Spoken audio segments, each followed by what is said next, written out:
Hi guys.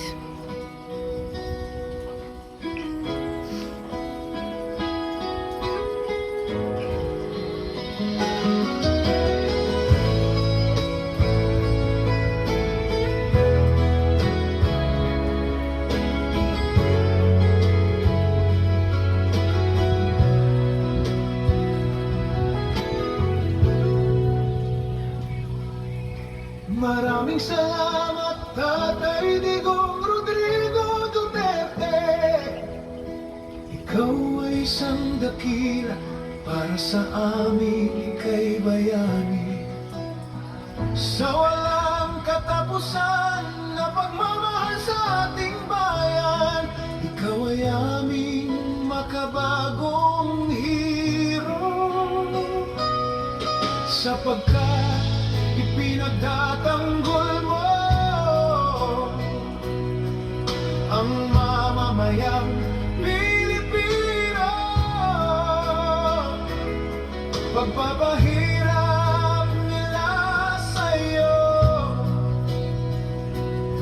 nakita halos ng buong mundo.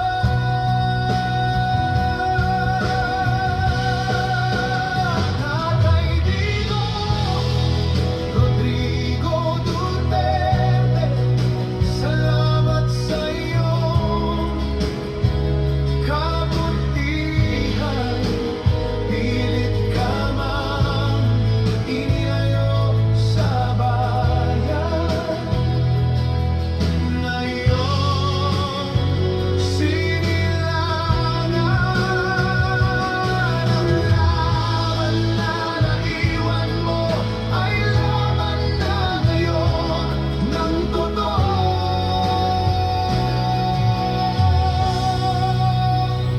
Pilipino.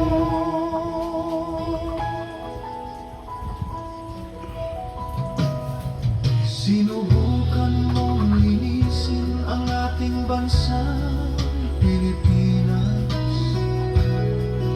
Napahina mo ang droga at talamak na korupsyon sa bansa.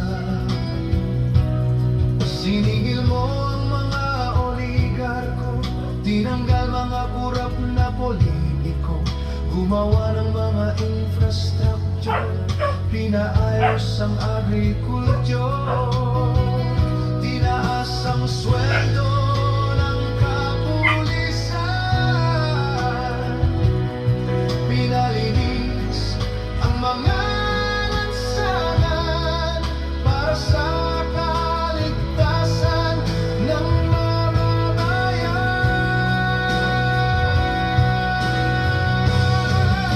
Maraming salamat, Tatay Digong Rodrigo Duterte.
walang utang na loob, ginamit lang ang mga Duterte.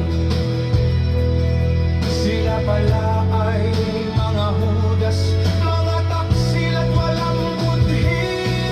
Talamak na korupsyon at katiwalian, pagsimot sa pera ng bayan, mga nakawan nitong pamahalaan. Duterte palagi pinagbibintangan. Kaya sa galit ng mamamayan, lumabas na sa mga lansangan upang magpahayag ng nararamdaman. Kahit ginigipit at hinahadlangan, ito'y hindi dapat pinipigilan ng ating pamahalaan. Pagka